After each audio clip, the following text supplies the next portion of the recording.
It's your girl Carla Jamaican here with yet another video for you. And today I wanted to, tonight is it's midnight, it's after 12, but I wanted to talk about the ruling that just took place in Jamaica.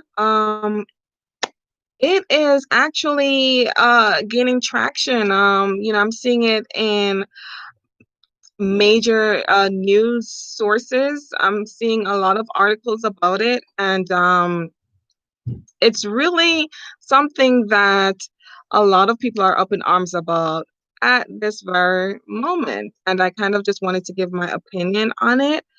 I am one of those people, honestly, that is up in arms about it. Mainly because, in the year 2020, I just don't expect this from Jamaica. Now, as many of you already know, I was born in Jamaica, and you know, that is my first home.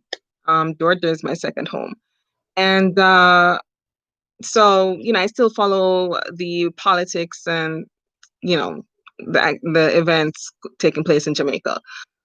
So this broke out, and a lot of people were just talking about it. A lot of Jamaicans were upset about it, and um, it was just one of those things that just didn't make sense. But after thinking about it a little bit, I realized, or I came to the conclusion that it does make constitutional sense, because of the fact that the school is a private institution. Now, the same thing in America. If an organization or an institution is private, then the management they have the right to create policies, and they have the right to implement whatever rules they want to implement and carry out, that is beneficial to their organization, and that they might think is, will help with the safety of all parties involved, customers, whatever, right? And the reason that they wanted this little girl to have her hair cut is because they cited it as a safety or health issue. So, you know, it's like, oh wow.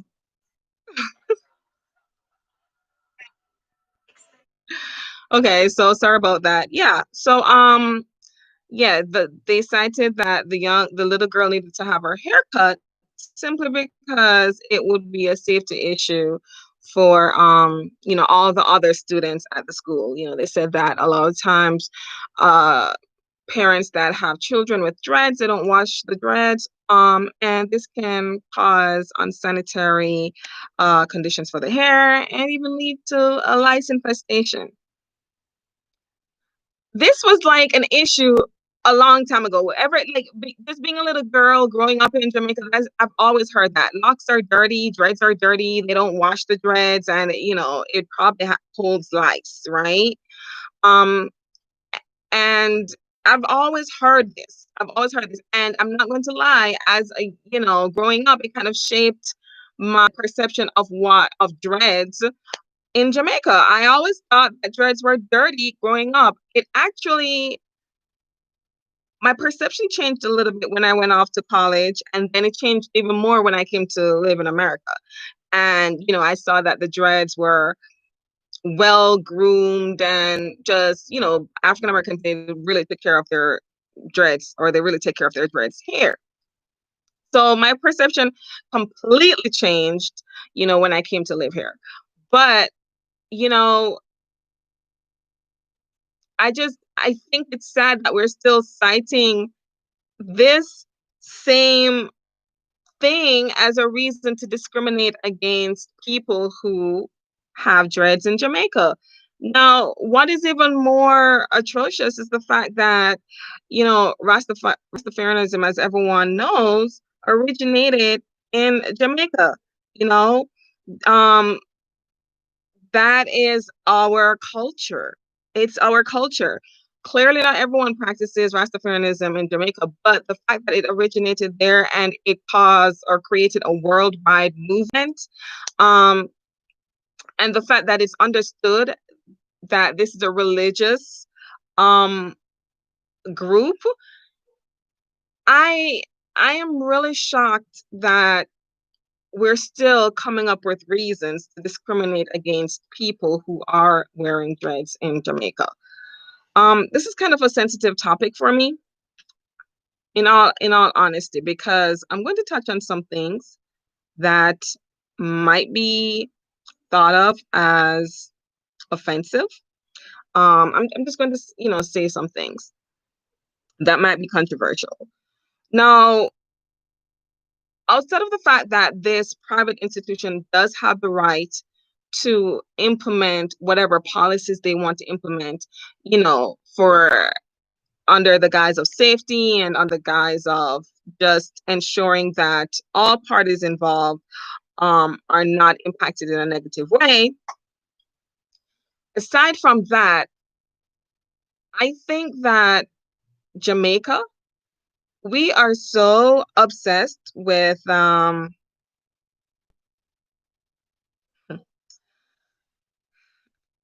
really trying to choose my words carefully. Um, so I honestly don't think dreads pose a health issue or health hazard to the public, right? Not so much so where we need to discriminate against people who wear dreads. I honestly don't think that.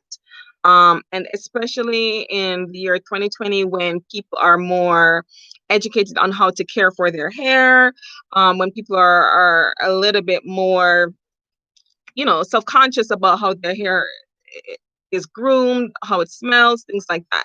When I looked at the picture of both the parents, you can tell that you can tell that they were Afrocentric, but you can also tell that their hair is well groomed, well taken care of. And I'm pretty sure that they would know how to take care of their daughter's locks. So I think that this reason is complete crap. And the real reason why they don't want locks and dreads in school is simply because colonialism is alive and well in Jamaica. It still is. And it spills over as classism and colorism. So there you have it. I said it. Yeah. So that's really what I think about that. I think Jamaica needs to let go of those old values and move forward in a more progressive way when it comes to accepting Afrocentric aesthetics. They need to move forward and show growth, and they're not, right? This ruling shows that we're not. No, I don't think it's the court's fault. You understand? They had to uphold a constitutional ruling, and constitutionally, a business should be able to um, implement certain laws. But at the same time, you know, should these rules and policies allow them to discriminate? So is it constitutional? I don't know. I don't think so. Honestly, if you think about the fact that they're discriminating, it can't be constitutional. Um, my son, when he was all the way up until 4 years old, he had dreads. And I think, if he was in Jamaica, would he have these same problems? Would he be required to cut his hair and things like that? Which makes me so grateful that we were here in the US. Now, eventually I did cut his hair because it was just too much for me to handle. But I promise you, I washed it and I took care of it. And if it's anything, I would make sure is that my child didn't have lice. And parents today, most of good parents, they're going to ensure the same thing. So that's why I completely think that that ruling is crap, is garbage. Um, so that's my opinion on it. I think that for such a long time, we've indoctrinated ourselves culturally that Rastafarians are dirty and their hair is dirty and things like that. Um, we have not, we haven't gotten past it. We haven't gotten past that mentality. We still hold on to it as if it's just the crux of our existence. We hold on to it. In the US, I look at all these beautiful African American hairstyles, and I think, wow, the sister locks and all of these nice, beautiful hairstyles. And I think, we've actually progressed a little bit more here. I have a lot of criticisms, for the US as well, because we have to create laws to protect African Americans against discrimination because of their hairstyles. But at the same time, America is a predominantly um, white governed country, right?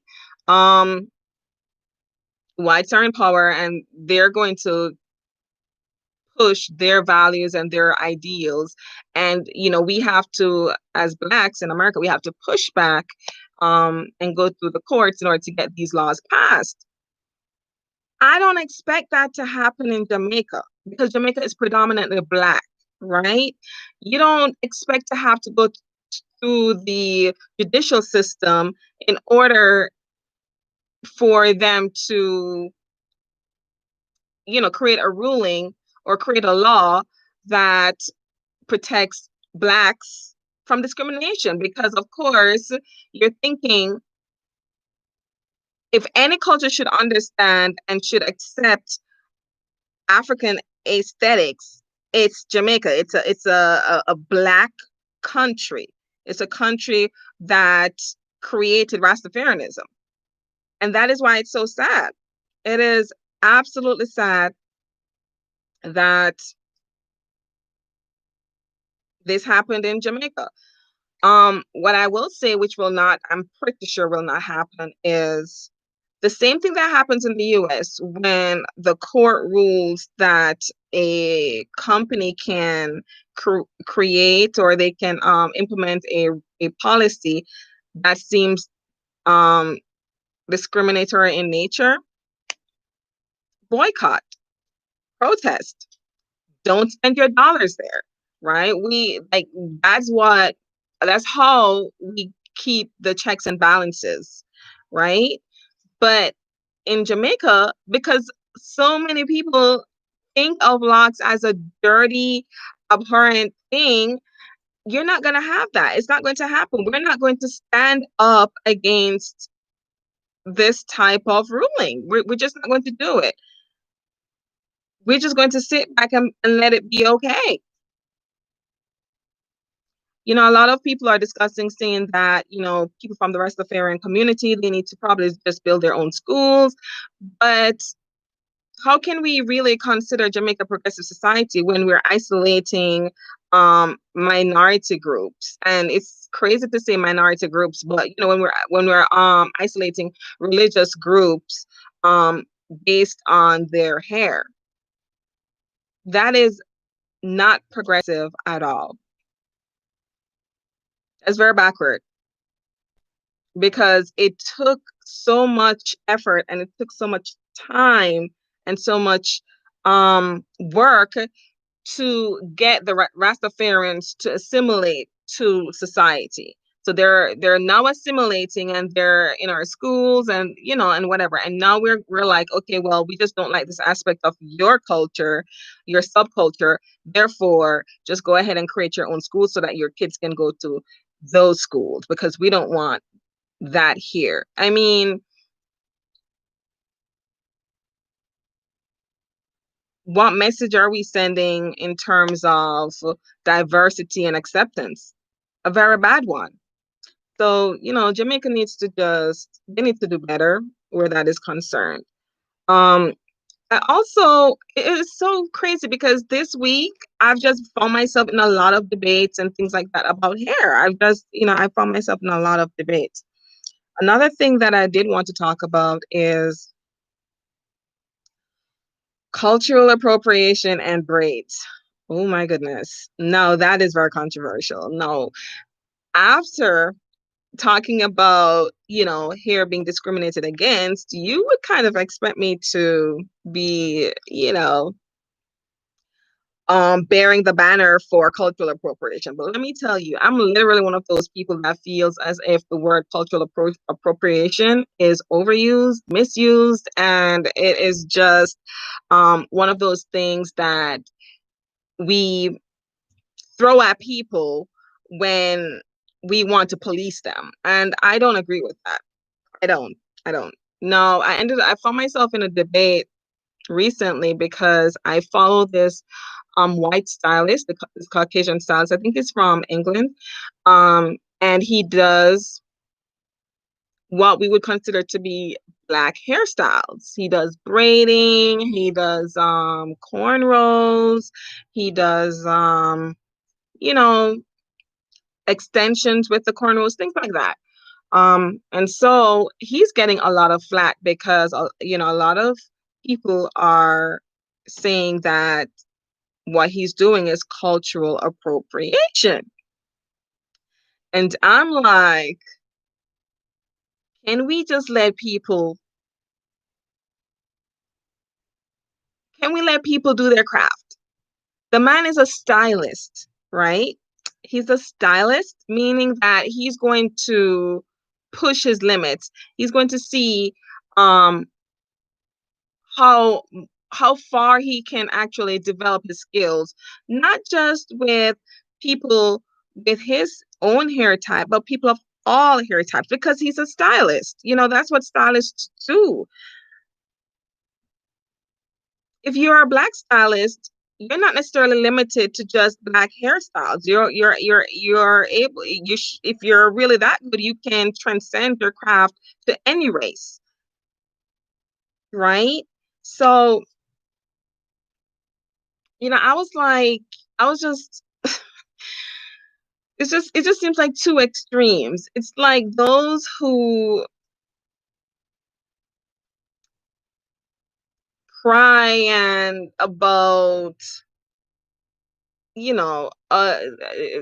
it's like those who cry about hair and hairstyles and wanting to keep it in, within our group, and then those that discriminate against it. And it's like it's just on two spectrums. And I'm just in the middle, annoyed at both of these people. I'm just really annoyed at both of them.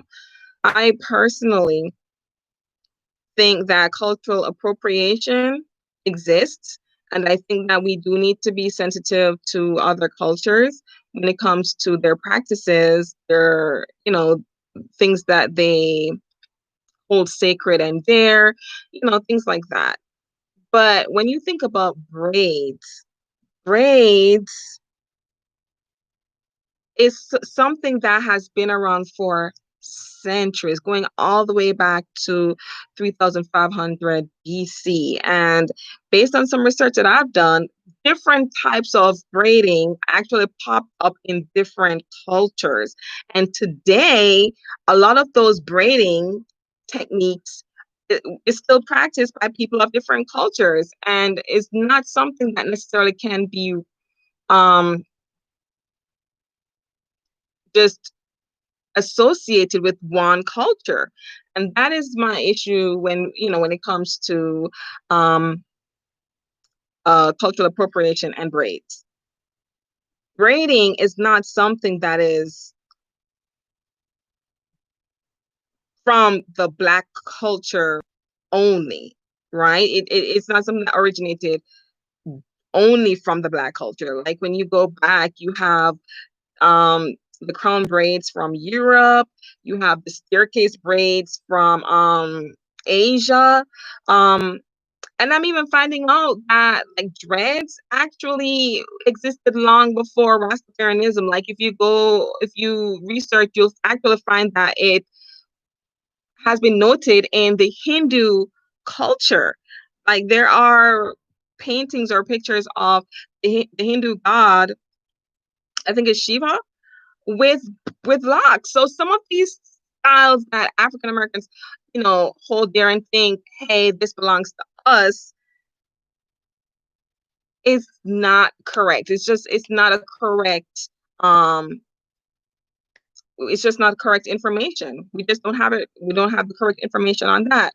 And I think we need to research, and I think that we need to look into some of these things that we are policing in other cultures. We need to look at it and ensure that we are doing it justly and not just doing it because, hey, it was trending in the African American community for a period and therefore it's ours.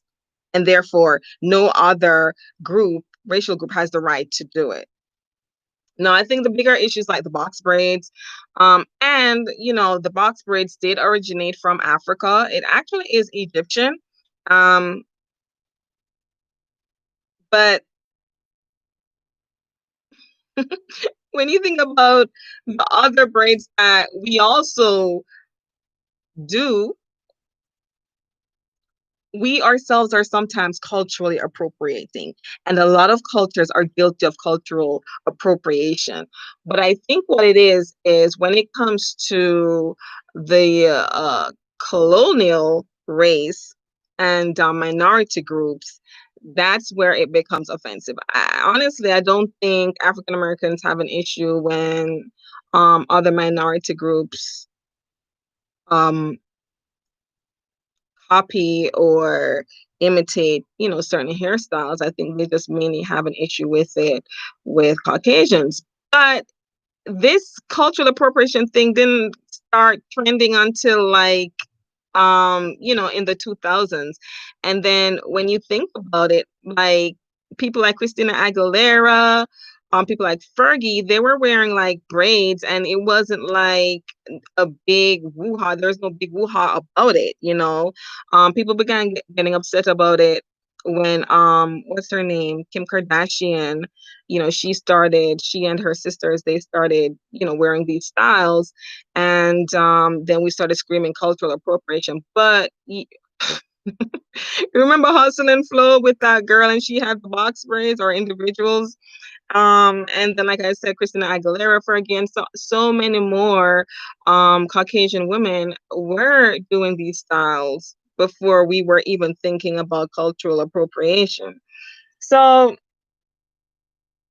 personally, I think we just need to choose our battles carefully when it comes to cultural appropriation. And we need to do more research when it comes to hairstyles before we start screaming cultural appropriation. But that's all I wanted to say about that. I really felt compelled to come on here and talk about hairstyles today because I was really just thinking.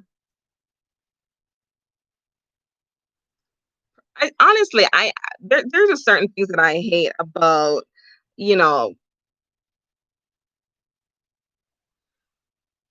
I hate about how my hair is perceived.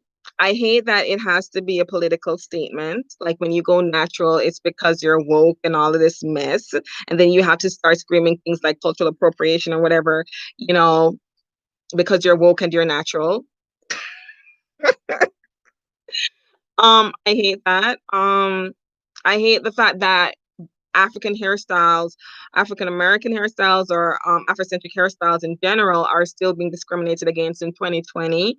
I hate that our hair is such a controversial thing, still a controversial thing within our own racial group, and just, on a political level, and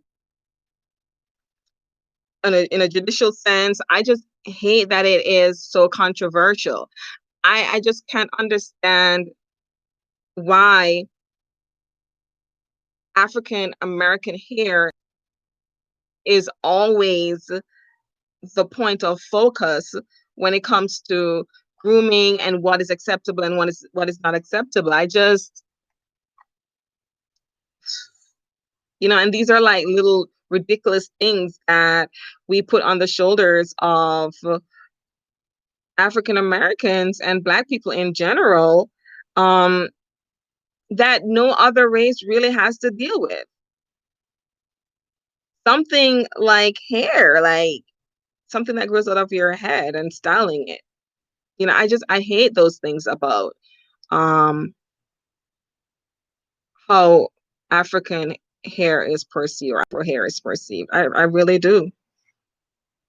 I hate that we say things like dreads are, dreads aren't groomed. They're not well groomed, or they're people with dreads are nasty and they don't wash their hair. I hate that we still uphold these archaic perceptions. I hate that we have to go through the judicial system in order to get laws passed to protect the way we style our hair, our aesthetics. Like I just, these are things that I hate about how our hair is treated. I hate it. I hate it. And it comes right back down to just colonialism, sorry. After 12, I'm kind of sleepy. But that's all I have to say on the issue. Let me know what you think. Like, share, subscribe. And thank you so much for watching. I hope you enjoy. Bye.